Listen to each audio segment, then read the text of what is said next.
Good evening from the News Radio 1120 and 93.7 FM KPNW studios. I'm Bill London.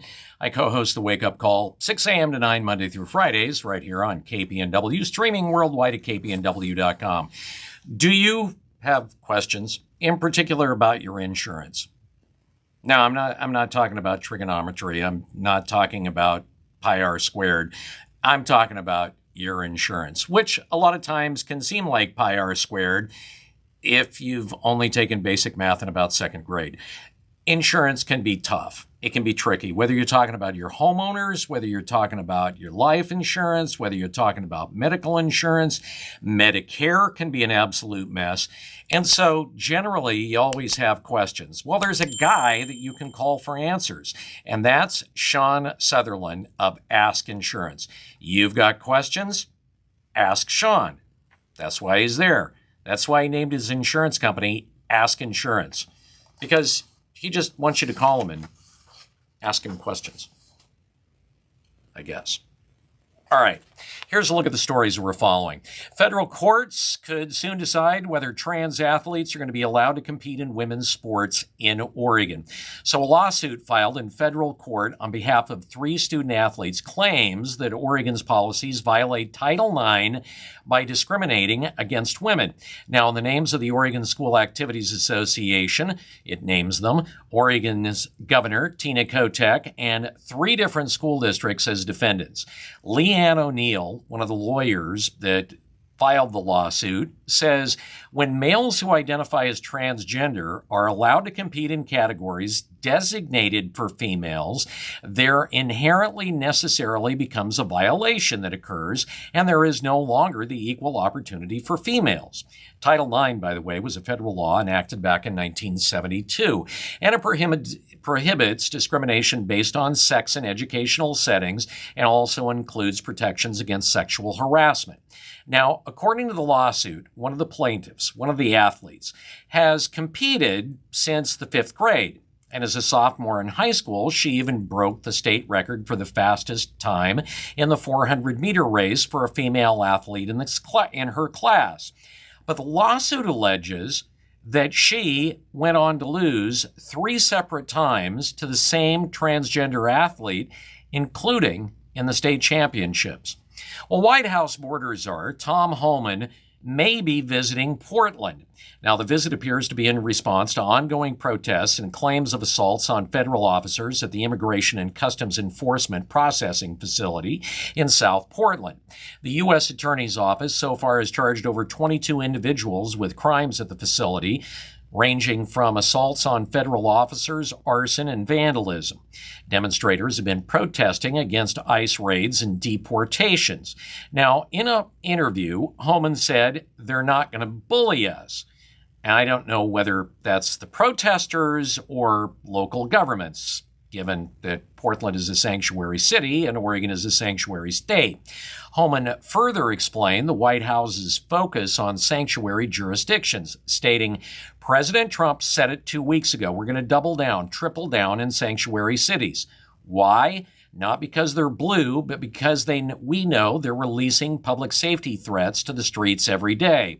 Along with Portland, Homan mentioned Los Angeles, New York City, and Chicago.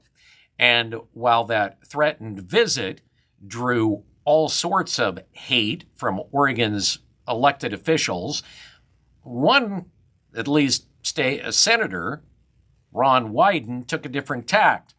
He said, "Okay, if you're coming to Oregon, come to one of my town hall meetings in August." Well, the city of Portland could be losing nearly $400 million in federal grant funding due to new rules from the Trump administration related to race-based policies and other local policies that are in conflict with President Trump's executive orders and new federal rules for grant applications. Now, the city attorney's office in Portland advised the city administrator not to sign the first grant agreement that it received from the new administration after it was awarded to the Portland Bureau of Transportation. That, according to the city administrator in a report to the city council. So the city attorney of Portland said they couldn't sign the agreement because they couldn't certify compliance. If future agreements from other federal agencies have the same terms, the city attorney says Portland won't be able to accept any future grant awards. The city attorney briefed counselors on the topic in a closed-door executive session. All of the funding is at risk due to the city's policies, and not just grants tied to race-based or gender-based programs. Now, the Portland Bureau of Transportation and the Housing Bureau had a combined $200 million in outstanding grant funding, and the lion's share of the city's roughly $223 million in unspent grant funding. Those figures were through the end of April. The city relies on roughly $100 million a year in annual federal grant funding that is at risk if it doesn't change its rules and programs related to DEI initiatives. The city spokesperson said the city is working on updating a list of grants that they feel would be at risk. Well, one of those grants would be coming to Oregon's Department of Transportation, totally separate from the city of Portland. So they've been trying to do what's called the Rose Quarter Improvement Project. And right now, it's out hundreds of millions of dollars after the passage of President Donald Trump's BBB package that lists spending and taxes. Federal grants totaling $450 million would be rescinded to Oregon due to the legislation. That's according to the Oregon Department of Transportation. So with Congress's approval of Trump's big, beautiful bill, that federal grant money is gone, according to Rose Gerber, a spokesperson for ODOT's Rose Quarter project. The transportation agency is still trying to analyze and understand the impact of the recently passed federal spending bill, which got signed into law on the 4th of July. Well, at least 50 complaints have been filed against the Eugene Police Department after officers responded to a protest that got out of hand outside of the federal building a week and a half ago. The complaints were submitted to Oregon's Sanctuary Promise Hotline. Now, as we've already talked about, according to state law, Oregon police and public agencies can't assist in federal immigration enforcement without a court order signed by a judge. Community members claim that EPD worked too closely with federal immigration agents. EPD said that officers only responded after federal agents reported safety issues and property damage. So the largest office building in Portland has a brand new owner. The city has now confirmed it. The U.S. Bank Tower, aka the Big Pink Building, has officially been sold. That 42-story, mostly empty building was sold to U of O alumni Jeff Swickard. He's the CEO and founder of the Swickard Auto Group. The iconic building took on new symbolism in the last 5 years as an emblem of the failure of Portland, a towering example, if you will, of businesses moving out of the city. Now, the Unicor U.S. Bancorp Tower building last sold for just a little more than $370 million just about 10 years ago. This time it sold for $45 million, and Swickard paid cash. Portland Mayor Keith Wilson issued a statement and said that he was glad about the sale. Swickard, described as a former telecommunications entrepreneur and automotive industry leader with ties to Oregon, Swickard said the purchase is part of a broader investment in the city this year aimed at, quote, reviving the energy, creativity, and optimism in the Rose City. He says he's going to modernize the building, which actually opened its doors in 1983. Well, the Oregon State Hospital employees in Junction City held an informal practice strike demanding a new contract. Hospital staff say they're being treated unfairly and need more money than the state is willing to offer. The state's proposal is a 2.65% cost of living increase and no annual increases in what the SEIU says is a rollback of discrimination protections. The union is threatening to strike at a time right after Democrats in the legislature voted to give striking union workers unemployment benefits. By the way, the governor signed that bill.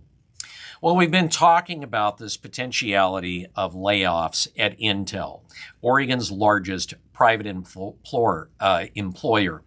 And I believe we told you about 2 weeks ago that the expectation was that Intel was going to lay off 523 Intel workers this week. Well, Friday, they had a change of plans. They informed the state that as of today, they are laying off 2,400 employees. Let go. Now, the chip maker's been firing workers for the last week as the CEO, Lip Bhutan, seeks to streamline Intel's operation and reduce spending. And he's responding to a sharp downturn in sales, technological setbacks, and, well, tanking stock prices that, in his words, have rendered Intel an also-ran in the industry that it helped to invent. Tan said the company was originally a leader. Now it's not even in the top 10 semiconductor companies. And this layoff is among the biggest in Oregon's state history. Like I said, they're the largest private employer here in the state of Oregon, with over 20,000 workers. Well, as of today, that's more like 17,600. Oregon's semiconductor industry pays workers, or 1,700. All right, anyway, Intel pays these workers that they laid off a lot of money. These employees were not janitors. They weren't people working in, say, shipping and receiving. These were people that on average earned $180,000 a year. That is going to take a big chunk out of tax revenues for the state of Oregon. Even more if these obviously highly employable people decide they're going to leave the state. The company has indicated additional layoffs that could continue for several weeks. Well, at least 50 companies, I already mentioned this. This had to do with the ICE office. Apparently, I printed it twice. All right, this look at the news has been brought to you by Sean Sutherland of Ask Insurance. You got a question? Ask Insurance. All right, Rick, roll out the reel.